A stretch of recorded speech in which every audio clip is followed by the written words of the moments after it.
Hora agora da nossa parceria exclusiva com Bom Dia Mercado e a gente já conversa com ele, Théo Taccari, editor-chefe do BDM Milano. Meu querido, bom dia para você. Atualize então aí pra gente, né? A gente, pelo menos no setor bancário, a gente está vendo um pouquinho de mais do mesmo nesse noticiário que acabou impactando bastante nesses últimos dias o setor, né, Théo? Pois é, Débora, bom dia.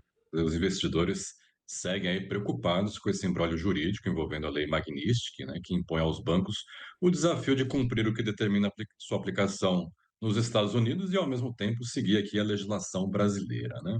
O ministro Alexandre de Moraes, que é o alvo da sanção imposta aí pelo governo Trump, já teve até um cartão de crédito de bandeira americana bloqueado, segundo uma apuração feita aí pela Folha de São Paulo. Conforme o jornal, o banco, que não teve o nome divulgado, né, ofereceu em troca aí ao ministro um cartão de crédito da bandeira Elo, né, que não sofre as restrições da lei Magnitsky. O bloqueio do cartão aí aconteceu antes da decisão do ministro Flávio Dino, né, de que ordens de estrangeiras, né, leis estrangeiras não podem ter eficácia aqui no Brasil sem aprovação do Supremo. Na entrevista que deu ontem à agência Reuters, né, o Moraes reiterou aí que a justiça brasileira pode punir as instituições locais que bloquearem ou confiscarem ativos em consonância com ordens dos Estados Unidos. Já os bancos, que estão no meio desse tiroteio, têm mantido aí a discrição e evitado comentar o assunto, né? Durante um evento promovido ontem pelo Santander, os banqueiros evitaram falar com a imprensa e também não abordaram essa questão em suas apresentações. Mas nos bastidores não se fala em outra coisa, né? A preocupação é evidente.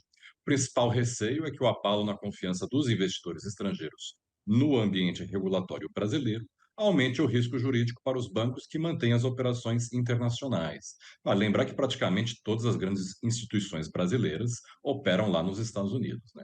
O que tem trazido algum alívio aos investidores é a informação de que representantes dos bancos têm conseguido manter um contato direto aí com os ministros do STF. O Valor Econômico apurou que o ministro Cristiano Zanin, relator da ação aí que pede para o Supremo barrar o bloqueio das contas de Alexandre de Moraes, voltou a se reunir nessa semana com o ex-presidente da Câmara, o Rodrigo Maia, que atualmente é presidente da Confederação Nacional das Instituições Financeiras. O Zanin ainda aguarda aí o parecer da Procuradoria-Geral da República, né, para dar andamento ao recurso que trata diretamente aí sobre a Lei Magnitsky. E a intenção do ministro é buscar aí uma saída negociada com o sistema financeiro. O perigo nesse caso é os bancos seguirem a sanção determinada por Trump, o que deixaria aí o STF desmoralizado, Débora. Pois é, bom, outro noticiário que tem ganhado bastante destaque é o político em Brasília, inclusive político e policial, e isso deve ainda repercutir por hoje, Théo?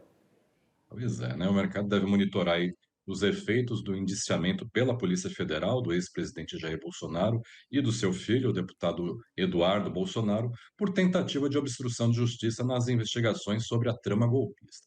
O relatório entregue ao STF aí aponta áudios e mensagens recuperadas de celulares de Jair Bolsonaro. O material mostra aí articulações para intimidar autoridades e até conversas sobre um eventual asilo político de Bolsonaro na Argentina. O pastor Silas Malafaia também foi incluído nesse inquérito. Ele teve o passaporte retido e celulares apreendidos ontem à noite no aeroporto do Galeão, quando ele desembarcava de Lisboa. Por ordem do ministro Alexandre de Moraes, Malafaia também não pode manter contato com Jair e Eduardo Bolsonaro.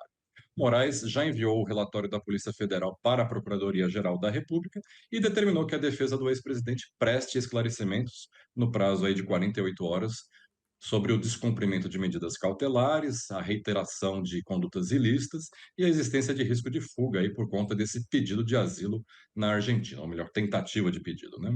Outro assunto que também deve continuar rendendo pano aí para manga é a derrota que o governo sofreu na formação da CPMI que vai investigar as fraudes no INSS. O senador Carlos Viana, do Podemos, foi eleito presidente da comissão, derrotando Omar Aziz, que tinha sido indicado pelo presidente do Senado, Davi Alcolumbre.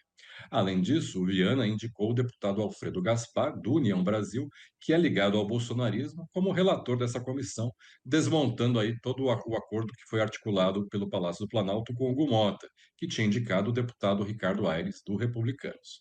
Os governistas admitiram um erro grave ao não garantir a presença aí de três titulares da base aliada na votação da comissão, o que acabaram sendo substituídos, né, por suplentes do PL, né, da oposição. Essas ausências abriram espaço aí para a oposição dominar toda a comissão.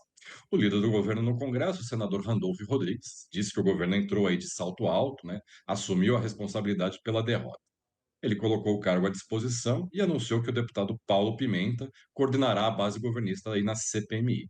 Já a ministra Gleisi Hoffmann convocou aí uma reunião emergencial para entender a falha e evitar convocações da CPMI atinjam diretamente aí o presidente Lula, que poderia ter aí o seu irmão, né, conhecido como Frei Chico, convocado pela CPI, já que ele é citado nas investigações de fraudes.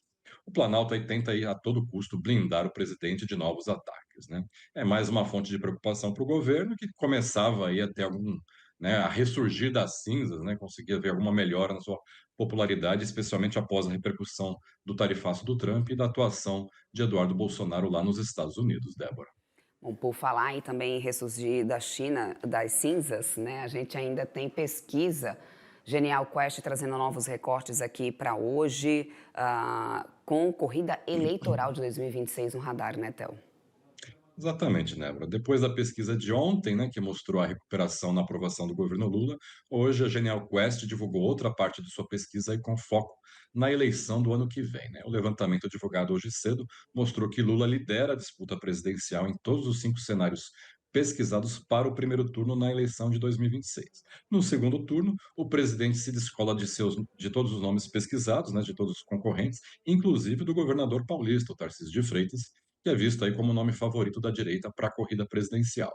E além de reagir ao cenário eleitoral, o mercado também tem uma agenda de dados carregadas para hoje, Débora. Logo mais, né, às 10h30, a Receita Federal divulga aí os números da arrecadação de julho, expectativa de uma arrecadação de 252,5 bilhões de reais, o que representaria uma alta de 3,8% em relação ao montante obtido em julho do ano passado.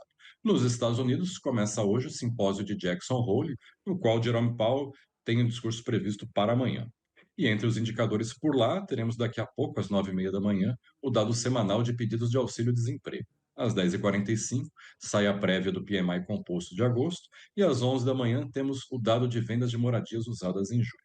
Na Europa, já saíram agora cedo uma rodada de indicadores prévios de atividade na região em agosto, né? O PMI composto preliminar da zona do euro subiu de 50,9 pontos em julho para 51,1 pontos em agosto. No Reino Unido, o PMI composto avançou de 51,3 para 53 pontos, também na leitura preliminar.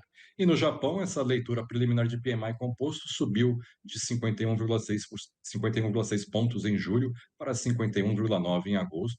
Lembrando que os PMIs acima aí do patamar neutro de 50 pontos indicam expansão de atividade, Débora. Perfeito, meu querido. Muito obrigada aí por todas as atualizações. Theo, eu te encontro novamente, só que, ó, dessa vez só na segunda-feira, hein? Amanhã eu que estarei de folga aí junto no feriado, então segunda-feira eu te encontro por aqui.